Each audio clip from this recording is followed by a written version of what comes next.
Today, how we hear what we pretend we don't.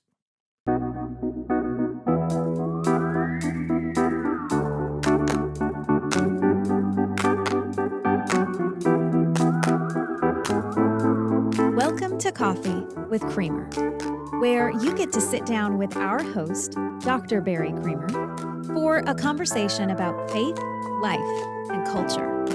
We'll look at old ideas through a new lens, turn those culture wars on their head, and paint a picture of the way things could be.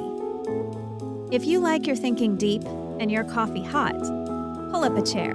You're in the right place.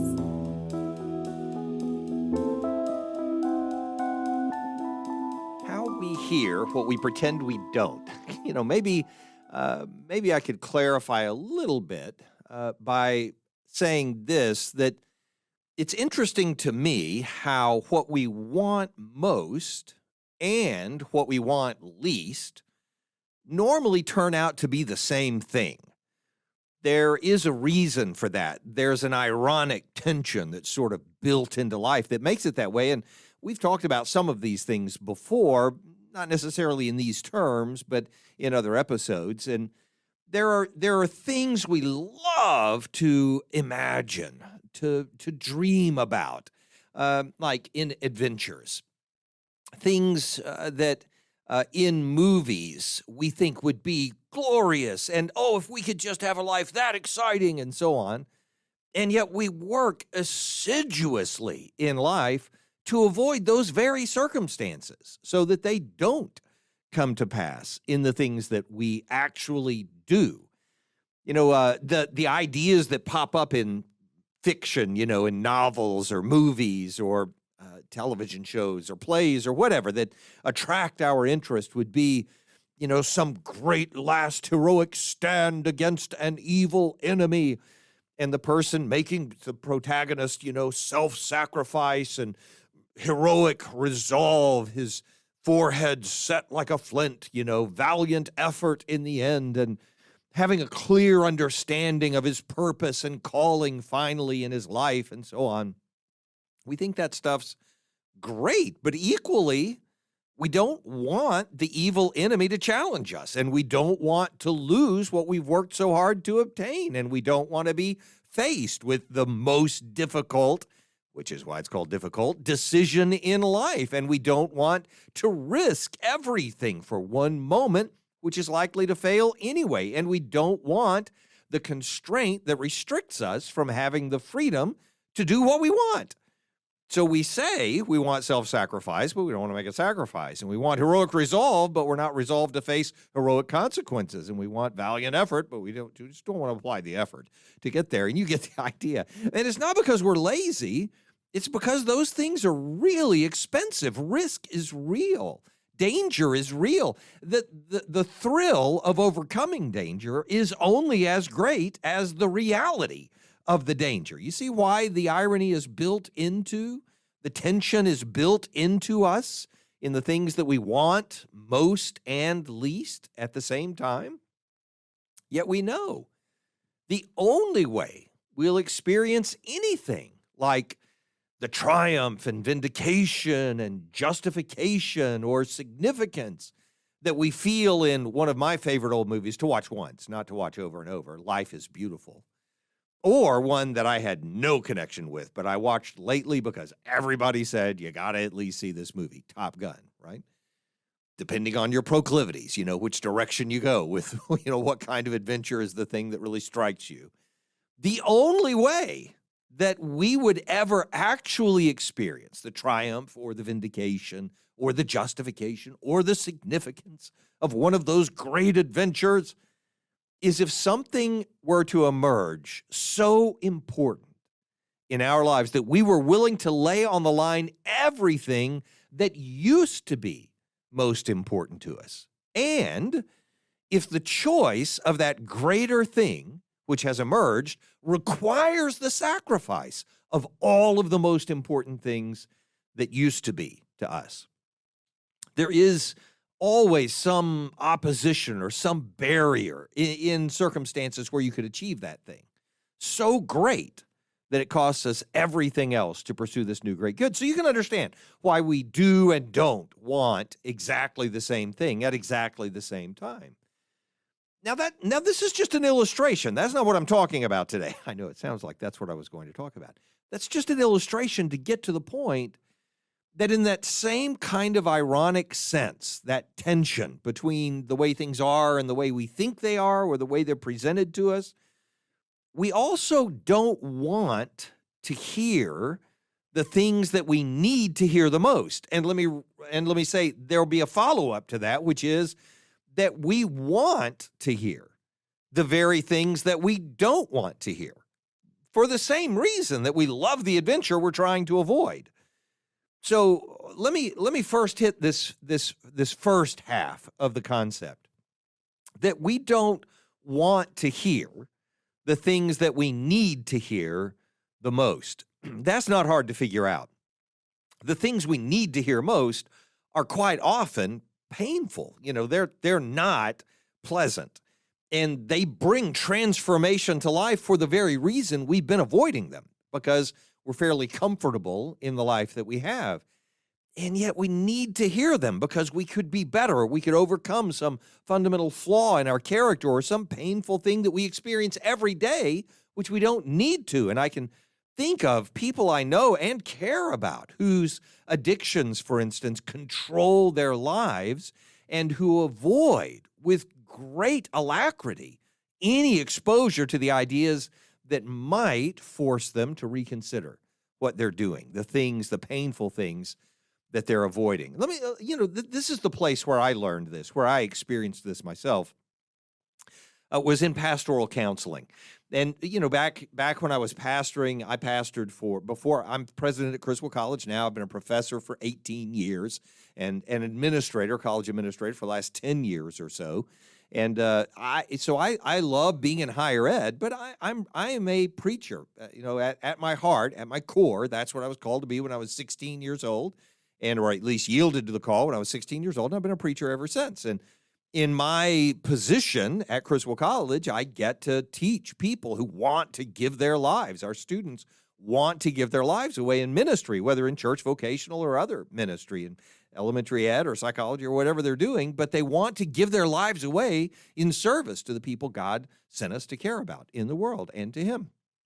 And so I love doing what I'm doing. For me, this is ministry, being in ministry. So for 20 years before I was in higher ed, I was in ministry in church, pastoring a church for 17 years, for instance. So in doing that, I developed a relationship with all my congregants. We had I just loved the church that I pastored, and we had a great relationship. I enjoyed every minute of it. And one of the things that happened over time is I got to know my congregants. They got to know me, and they trusted me, and they would share their burdens with me, their needs with me, and so on. And as I got my MDiv, which I got here at Criswell College, by the way, in the early 90s, when I got my MDiv, it included some just, for elementary level. I mean, it's a master's degree, but it's still elementary level counseling. I developed some counseling skills in a class on pastoral counseling. Not licensed counseling, just how does a pastor advise somebody who's coming to him with a crisis, right? And so the more I did it, the more that became the fodder of discussions and Bible studies and so on like that, not naming people or talking about their issues, but, just talking about how people overcome this and that. And so more and more people started coming to me for counseling. And I found at one point that I was doing counseling with 2 or 3 couples every single night of the week. And not always couples, sometimes singles, sometimes teenagers, whatever was going on. But sometimes 2 or 3 different sessions every night of the week, just to do an hour at a time, trying to help somebody overcome, a marriage that was falling apart or a teenager face some crisis. Well, there were a couple of teenagers at the time. They were just changing, moving from being in high school to being college students at the time. And one of them had gotten saved and baptized and got involved in the church and introduced her friend to the church. She got involved, and this friend had some issues, some kind of psychological issues that were going on, just some personal issues going on that she really wanted to come and talk about. So we had a couple of sessions. She came in and visited and, just start trying to ask questions. How's your family structured? Who are you relating to? Where are the problems showing up? What is it that's making you feel like, all that kind of stuff. then just asking all the questions, and it became apparent pretty quickly that this teenager had been abused in some ways, by somebody in her family. I don't know who. And I at that point I realized, and this was part of our training, obviously, that we were going to need a professional counselor. We were going to need somebody with a license, somebody who knew what they were doing. And so I invited this young lady to see a professional counselor. She was willing to do it. So the church actually hired this counselor, brought them to our campus, our church campus, and they came and they did the counseling with this teenage girl. And as they did, over time, the counselor, and this was by agreement, we decided to do it this way so we could help each other in the process. The counselor would update me, not on everything, not on every detail. Again, as I mentioned, there are some things that he did not share with me from the counseling sessions, which was right. But as he did, it became apparent to him that as he was getting closer and closer to the real unearthing of the issues in this young girl's mind so that she could confront what was going on, that it was going to be really difficult. And I saw her, I would be on the campus, just elsewhere working when this would happen. And I saw her leave the office a few times and just go home in the middle of a session because she did not want to confront the things that would then cause her to come back and meet with that counselor again and say, okay, let's try again and see if we can get there. Because it was just too painful to unearth the things that she wanted to hear most so that she could confront them were the things that she did not want to hear also. The things that she did not want to hear were the things, she even knew this, that she needed to hear the most. In fact, she needed to hear herself say those things. By the way, I will mention, I still know this young lady. She's a much more mature woman now, probably in her 40s now, and is just a spectacular follower. And she has a good family. She's healthy and just doing great things. And so I'm, not every opportunity turns out in exactly the same way. But since I mentioned the need to you, I just felt like I should probably close the loop, especially in an episode where we're talking so much about narratives. We like the end of a narrative. The end of this narrative was beautiful. It was very good, and I just encourages me to look back on ministry and know that there are people who arrived at the place where she has arrived. By the way, I'm saying all of that, not just by the way, but in the center of the way. I'm saying all of that simply to make the point that was when it really hit me that it's not a coincidence that some of the things we need to hear are not what we want to hear. It's built into the nature of needing to hear it, that it's going to be difficult for us to get there. Otherwise, we already would have heard it. We already would have said it to ourselves. And this is the point that said I would make second, which is that we do want to hear the same things that we don't want to hear. So when I was talking about this teenage girl coming to counseling, it's very often the reason that people go to counseling, and I don't mean this in some statistical way. I'm not making some claim about the disciplines of psychotherapy and stuff. I just mean broadly, this is what I observe anecdotally, but constantly. It would be hard for me to imagine it being otherwise, that the reason that people go to counseling very often is so they can have help from someone to get at what they want to hear. And when they go to that person to get help hearing what they know they need to hear and what they want to hear so that they can lead a better life, so they can have a clearer way of thinking, or whatever it is, so they can get to that state of satisfaction, that person, that counselor they go to, that mentor, if they're not going to professional counseling, they just go see some mentor, fine, is not, if you do it with any intelligence, you don't simply tell them, oh, well, what you're doing wrong is this. I'll give you a lecture. I'll tell you what you ought to do. Stop doing that. The Bob Newhart approach to counseling. Stop it. That's not what this is. People go to that counselor, they go to that mentor because that mentor knows, that counselor knows, not just to say it to them, but to extract it from them, which means in reality, most of the time, that the information, the knowledge, the words are already in the person. They have so suppressed them, they can't even get them out of themselves. That's how much they don't want what then they want so badly. They're going to someone else and saying, take this and dig down into my heart and pull this thing out that I've got buried so deeply in there, I can't get it out myself. They already know what they don't want to know. They just don't want to face what they want to face so badly, they're asking for help to face it. Do you see what I'm saying? Okay. That's not what I want to talk about today either. This is just on the way to get to this point. That there are tools that other people, not counselors do this too, undoubtedly. I mean, I know that. But there are tools that other people use to break through those barriers to the things that we need to hear. Not to the things they want to hear. I mean, people outside of us know we need to hear things that we don't want to hear. That we want to hear things that we don't want to hear. And so they develop ways to communicate those things to us sort of surreptitiously, so to speak. So one example would be humor. This is the first example, and it's one of the most powerful examples, by the way. Some of the most impactful influences on culture come from the mouths of comedians. Now, I'm not saying every comedian is enlightening the culture, believe me. I've listened to comedians. I know there's a lot of drivel out there. That's fine.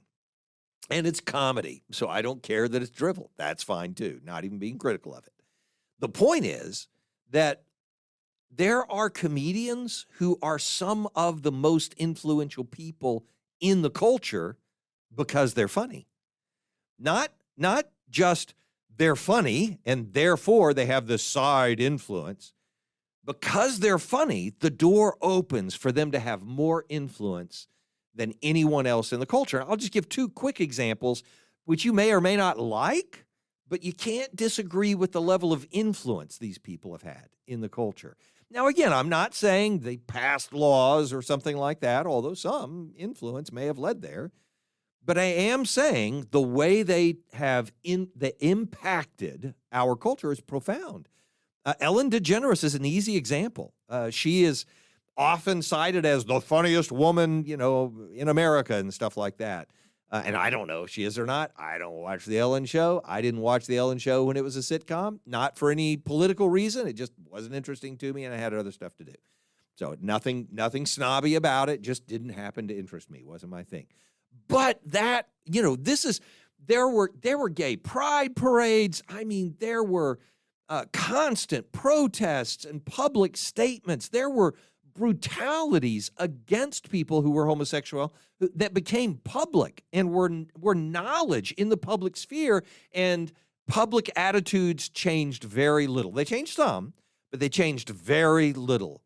But one funny scene where Ellen DeGeneres walks up to the mic and happens to open up about who she is, and all of a sudden our culture is just laying down and saying, yeah, we need to rethink this. How silly is this? And why is that?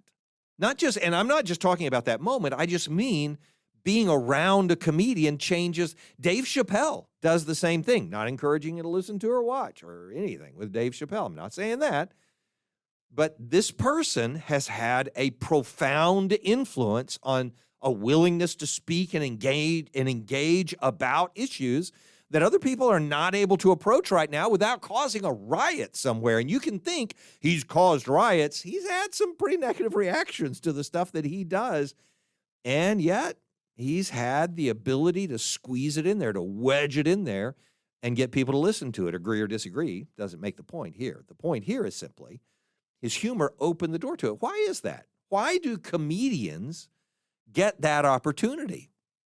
Why is it that when you're watching that funny movie, all of a sudden you find yourself just in balls of tears about something so important? Why is that? Because comedy takes the barriers down. We're just laughing and joking. It's like being tickled a pillow fight. What harm could there be? The barriers are down. The gates are open. And along with all the other debris they bring in, while the gates are open and our barriers are down, comedians can, not all of them do. Again, some are just vapid. That's fine. But a lot of comedians drive dump trucks full of solid ground into our minds. And we welcomed them in. And I can think of a silly example that is silly and at the same time remarkably interesting as a revelation of this happening. And I'm not going to tell you the whole episode. If you've seen it, you've seen it. If you haven't, you haven't, and just let the example go. But in Seinfeld, the anti-dentite episode, where, he tells a joke like, what do you call somebody who fails out of medical school? A dentist, He says that to somebody in a funeral, of all things, which sounds pretty Seinfeldish, doesn't it? I'm not recommending Seinfeld. I'm just saying I saw this scene. I know the scene. And the guy happens to be a dentist. And so his response is to turn around and tell him, you anti-dentite. Well, the episode was filled with other little references to anti-Semitism and to people trying to be Jewish when they weren't, including that dentist, I think, and so on. And so it was a completely lighthearted skit way to get into this profoundly significant issue of prejudice and mockery and disdain for other people groups and things like that, with something a lot of people identified with as nothing but humorous. A joke about dentists failing medical school. This is a comedian being able to talk about stuff. Other people, I mean, you can talk about it, but who's going to go? It's an artsy show. Nobody's going to be interested in that, right? Well, with the humor, maybe it's worth it. There you go. So humor lets people into that. The other thing is, and this is related, obviously, it's a form of this, but broader, fiction, just fiction. So, and I mean this, so the line from Chesterton, everybody refers to this line in one way or another. It's in his Heretics, by the way, if you ever want to look it up and actually read the material, which is always fascinating, reading Chesterton in any way that you can, G.K. Chesterton. In chapter 4 of his book called Heretics, he says this, and this is about George Bernard Shaw in response to some of the things Shaw was saying at the time. So Shaw he's like a realist and a complete opponent to the Christian values and virtues that were sort of traditional in British society at the time, blah, blah, blah. So anyway, he was the opposite of G.K. Chesterton, who was like an early C.S. Lewis, right? That's G.K. Chesterton. So this is his quote from that statement that if you haven't heard, you should be familiar with. It begins this way, though. He has based, referring to George Bernard Shaw, all his brilliancy and solidarity upon the hackneyed but yet forgotten fact that truth is stranger than fiction. That's where the quote comes from. Everybody says it since that. I mean, there's a movie titled that, Stranger Than Fiction. Truth is stranger than fiction. And then Chesterton explains the famous quotation or the idiom, the axiomatic idiom that people were using, even though they'd sort of forgotten it at the same time, the fact that it's true. And he clarifies why it is that way by saying this: truth, of course, must of necessity be stranger than fiction, for we have made fiction to suit ourselves. Now, the reason I bring that up is because we often say the inverse of this idiom that Chesterton referred to, the fact that truth is stranger than fiction, because what we ought to recognize is that fiction is the truest stuff that we read. It's not bound by all the factuality and historicity and the constraints of trying to create accuracy and so on like that. I'm not saying it's more factual. Don't get me wrong on that. I don't mean that. But in the same way that Chesterton means it here, fiction allows the author to create scenarios that don't matter. I mean, this happened in 15 minutes and that happened over there in some village that doesn't exist. But who cares? The emotions, the interactions, the relationships, the motives, those are all very real. That's the point of the author writing them, to reveal to us things about humanity, about the depth of humanity and the meaning behind the interactions of humanity that are hard for us to see when we're in the moments of facticity, of the factual world around us. And so fiction becomes this source of really greater truth. And I'm not playing games here. This is the reason smart authors write fiction, so that they can talk about things that are so true that we might not be willing to hear them if they were couched in what was actually happening. And so good authors, what they do, and by the way, the argument that he makes, by the way, surrounding that little quotation from Heretics, which is, sort of a reference to George Bernard Shaw, who was an outright heretic. I mean, he rejected the ideas of Christianity and so on. A lot of every idea. He was a cynic about almost everything.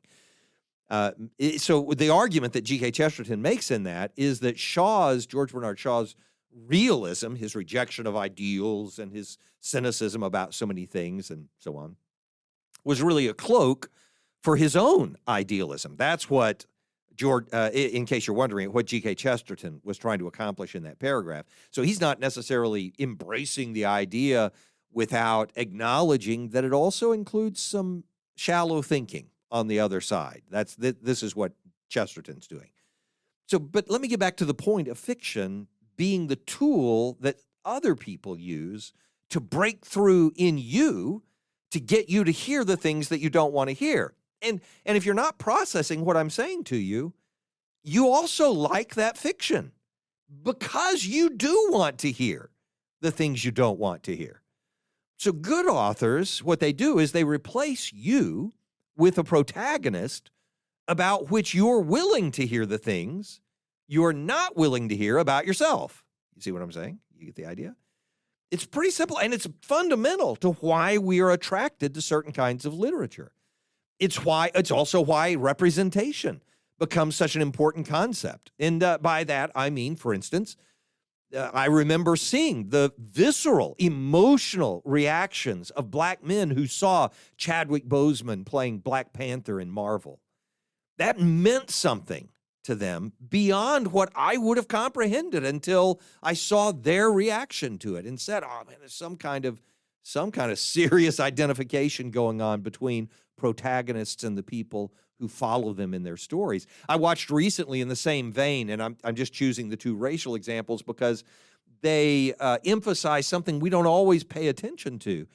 I saw a video recently, a series, like a YouTube type thing. I don't know where it was. It was on the news, of some young black girls. And I mean, maybe 5, 6, 7 years old, these girls who for the very first time saw the new live Ariel, right? The mermaid, whatever the thing's called, what's the thing called? The mermaid, whatever. There's a better name than the mermaid. The Disney movie, the new Ariel in the Disney movie. Come on, what's the show called? What's the thing called? It's The Littlest Mermaid. The Little Mermaid? The Little Mermaid. I'm sorry. I'm an idiot. I don't know these shows anymore. My kids are like in their 30s and almost 40.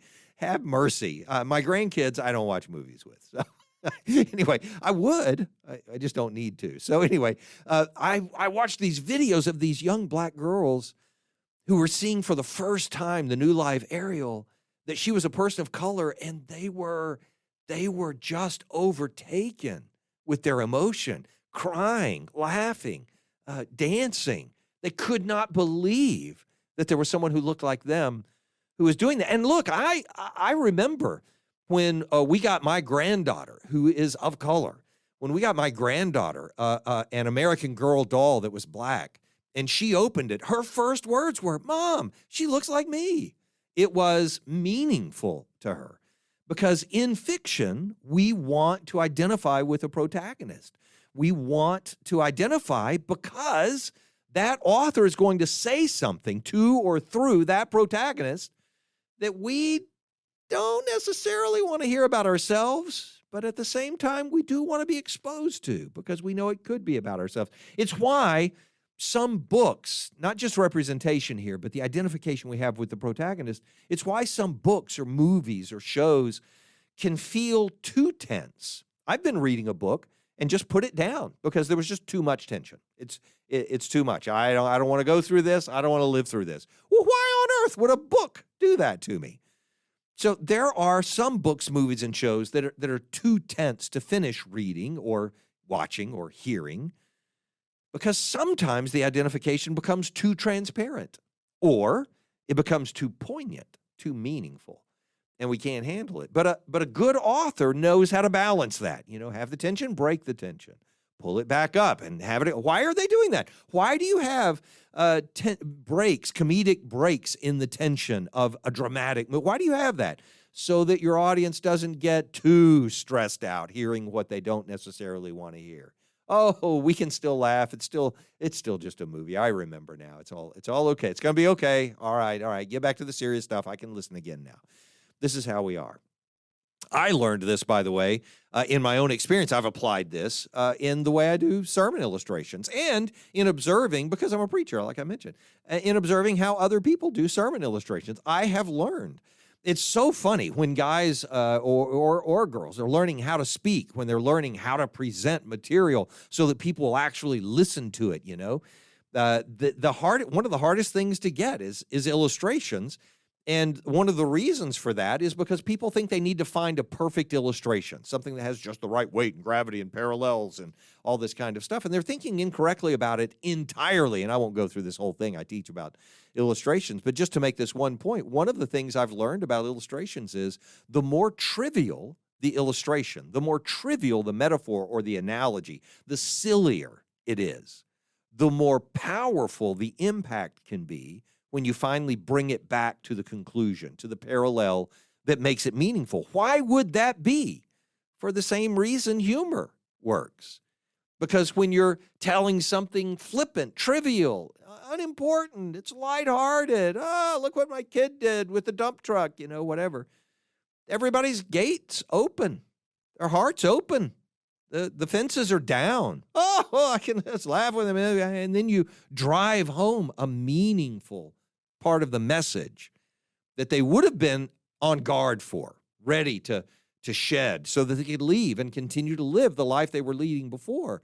Now they've had their fence down and you drove it inside where they heard it hit their emotions in a way they've been protected from for a long time. That can take root and make a difference. And I'm not blowing smoke here. I mean, I've done it 100 times. The difference is profound. I don't do it every sermon. It is so weighty. It is so significant. It takes some emotional commitment to get there for the audience and for the speaker, both. I'm telling you, it makes a huge difference. So I'm bringing that up to say those are tools that people who influence others have learned to use over the millennia. Not just, one group figured it out.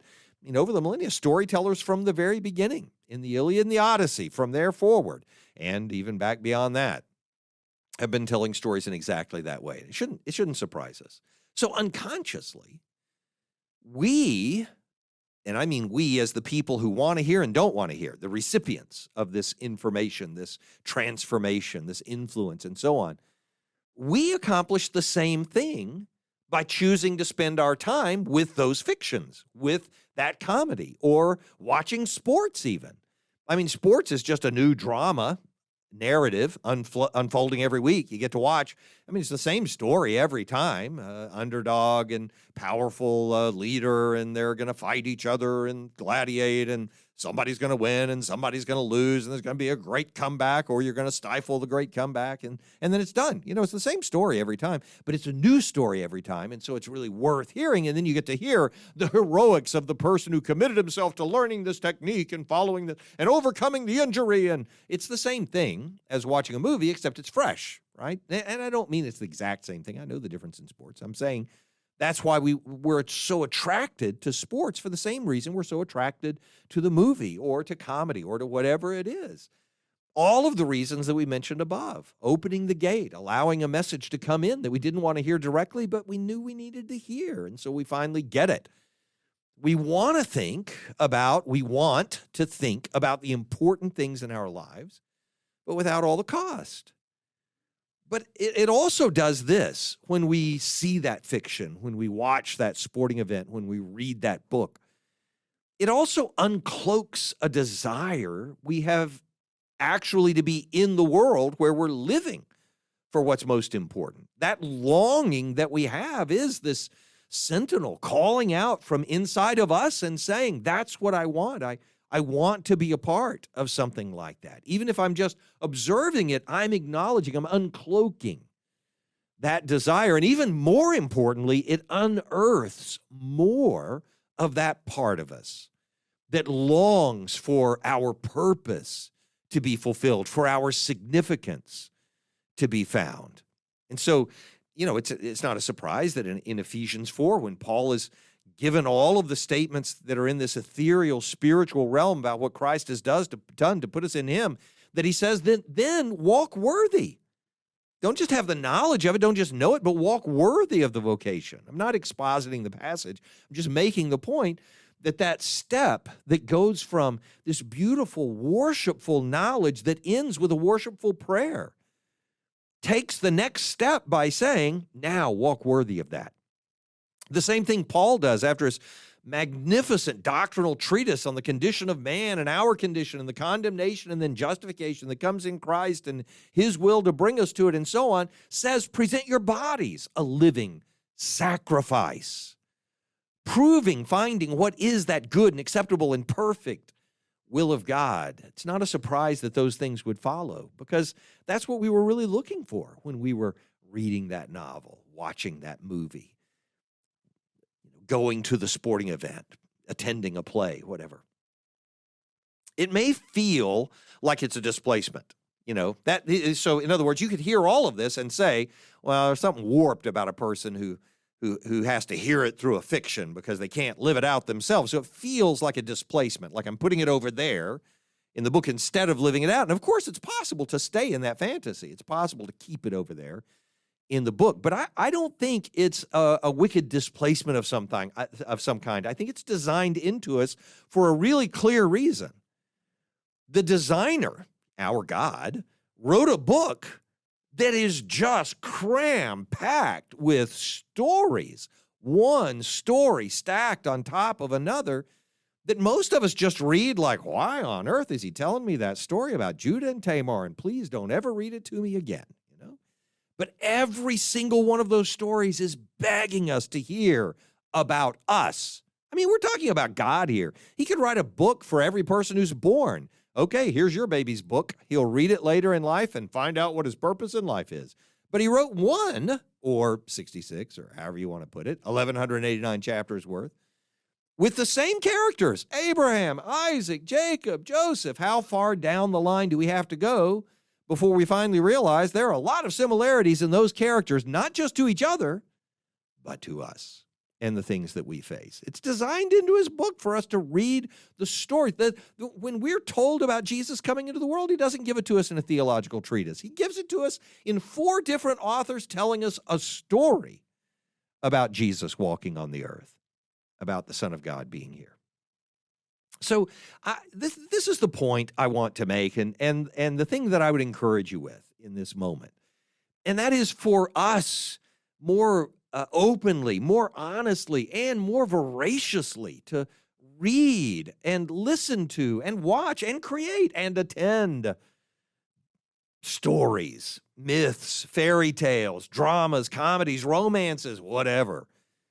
Yeah, even romances. You don't have to pay attention to them if you don't want to. But, choose all the others. I'm just kidding. They're all there because they speak to us in those things we would ignore otherwise. In every story, biblical and non-biblical, there is an opportunity to learn a little more about the kind of protagonist, the kind of hero God made you to be. That's why the story, when we talk about it, the one that dominates all the other stories, that story, which surely you know what that is, but if you don't, just think about it. Why is it? Now, and I'll just choose the most obvious. These are myths brought forward to us, right? These superhero stories, the Marvel universe and DC Comics and all that stuff.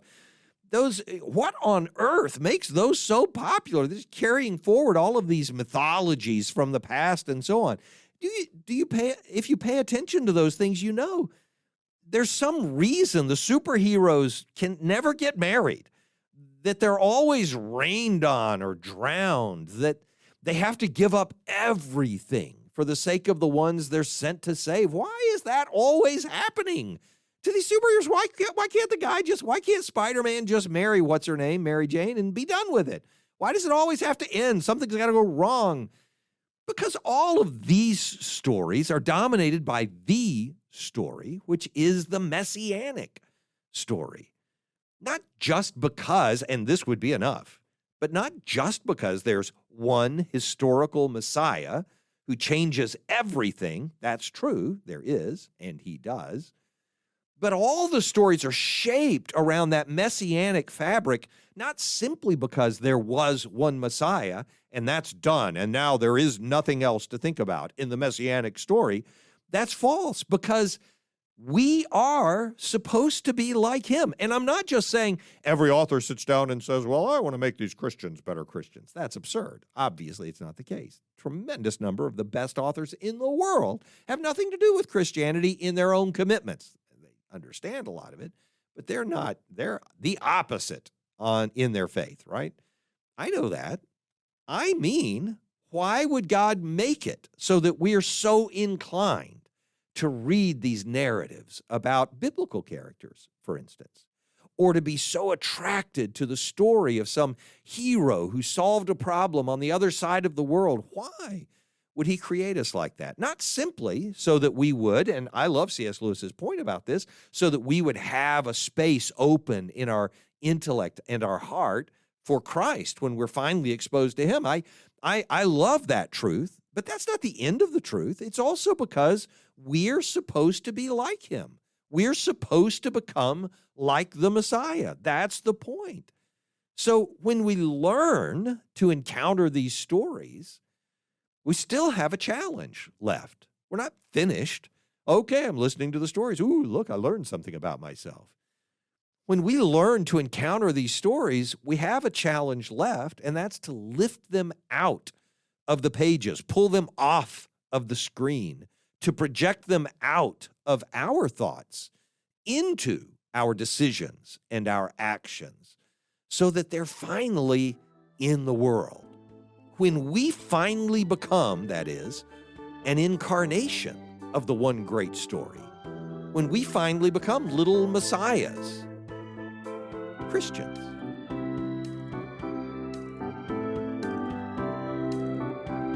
Thanks for joining us for Coffee with Creamer. Your cup of coffee may be finished, but we are not. Come back next week for a refill as we sit down to examine a new set of ideas and cultural issues. Don't miss an episode. Subscribe wherever you get your podcasts or visit our website at barrycreamer.com. Until next time, keep your mug hot and your mind sharp.